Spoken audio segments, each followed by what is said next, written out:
Assalamualaikum warahmatullahi wabarakatuh.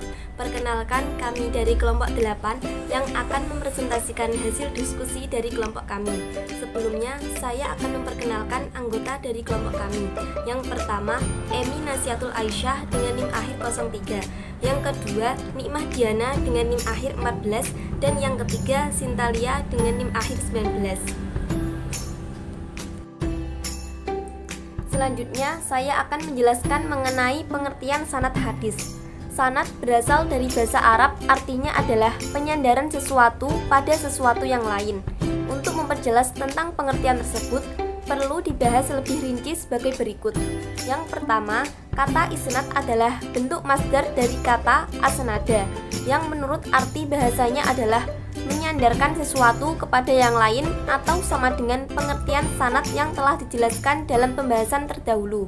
Sedangkan menurut istilah dalam ilmu hadis, isnad berarti mengangkat atau menyandarkan suatu hadis kepada yang mengatakannya.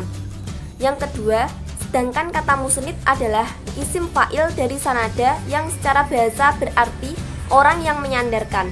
Sedangkan secara istilah, kata ini berarti orang yang meriwayatkan suatu hadis yang disertai dengan menyebutkan sanad hadisnya. Yang ketiga, adapun musnad adalah isim maf'ul yang terbentuk dari kata sanada yang mempunyai arti secara lugawi, sesuatu yang dinisbatkan atau disandarkan. Materi selanjutnya yaitu tentang pengertian matan hadis dan kedudukan sanad dan matan hadis. Pengertian matan hadis. Matan menurut bahasa berarti punggung jalan, muka jalan, tanah yang keras dan tinggi. Sedangkan matan menurut istilah adalah bunyi atau kalimat yang terdapat dalam hadis yang menjadi isi riwayat. Matan juga dikenal sebagai informasi yang datang dari Rasulullah SAW. Selanjutnya yaitu kedudukan sanad dan matan hadis. Kedudukan sanad dan matan hadis dalam hadis sangat penting karena hadis yang diperoleh atau diriwayatkan akan mengikuti siapa yang meriwayatkannya.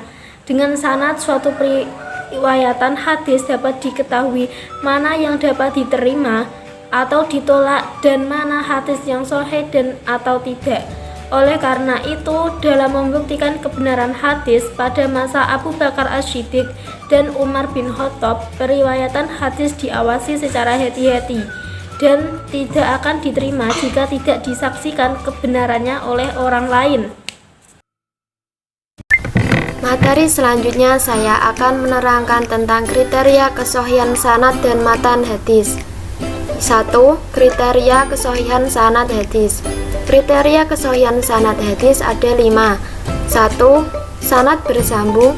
2. Periwayat bersifat adil. 3. Periwayat bersifat dobit. 4. Periwayat terhindar dari syadz. 5. Periwayat terhindar dari ilat. Adapun sanad bersambung yaitu ada beberapa kriteria. Yang pertama, periwayat hadis dalam sanad hadis yang diteliti harus berkualitas sikoh. 2. Masing-masing periwayat menggunakan kata-kata penghubung yang berkualitas tinggi yang sudah disepakati ulama, yang menunjukkan adanya pertemuan di antara guru dan murid. 3. Adanya indikasi kuat perjumpaan antara mereka. Kemudian kriteria yang kedua yaitu periwayat bersifat adil. Menurut Nur ad-Din al-Itr menyimpulkan bahwa seorang periwayat dapat dikatakan adil apabila sudah memenuhi beberapa syarat. 1. Islam. 2. Baligh. 3. Berakal. 4. Bertakwa. 5. Berbudi pekerti yang baik. Kemudian kriteria yang ketiga yaitu periwayat bersifat dobit.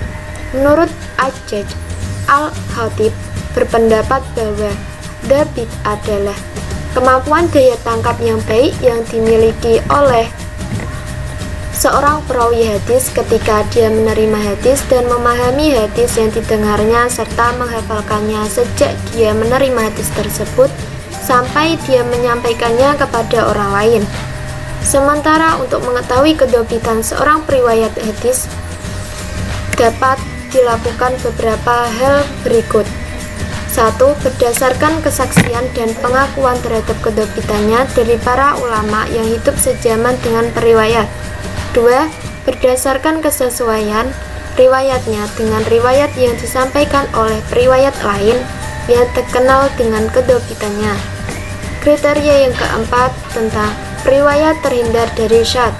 Menurut Muhammad Idris Asy-Syafi'i, syadz adalah seorang rawi yang juga meriwayatkan hadis yang sama mengalami kejanggalan dan menyalahi dari mereka.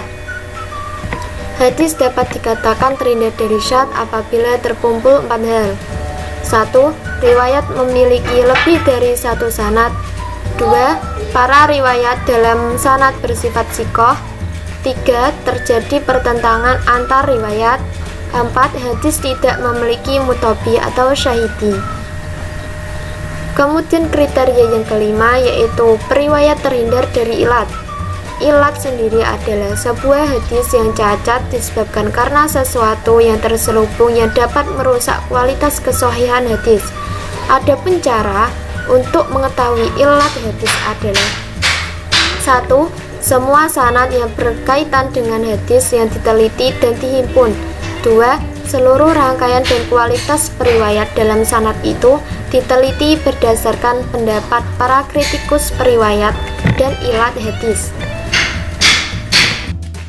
Selanjutnya tentang kriteria kesohihan matan hadis. Kajian tentang matan penting untuk dilakukan dalam penelitian hadis karena sanad tidak akan bernilai baik jika matanya tidak dapat dipertanggungjawabkan keabsahannya. Dinyatakan bahwa suatu matan hadis dinilai berkualitas palsu atau tidak berasal dari Nabi apabila matan tersebut mengandung 1. Susunan gramatikalnya sangat jelek. 2. Maknanya sangat bertentangan dengan pendapat akal. 3. Menyalahi Al-Quran yang telah jelas maksudnya. 4. Menyalahi kebenaran sejarah yang telah terkenal di zaman Nabi. 5. Orang yang meriwayatkannya terkenal fanatik terhadap madhabnya. 6. Mengandung suatu perkara yang hanya diriwayatkan oleh seorang saja. 7. Mengandung berita tentang pemberian pahala yang besar untuk perbuatan yang kecil atau ancaman siksa yang berat terhadap suatu perbuatan yang tidak berarti. Sekian dulu presentasi dari kelompok kami. Kurang lebihnya kami mohon maaf. Wabillahi taufik wal hidayah. Wassalamualaikum warahmatullahi wabarakatuh.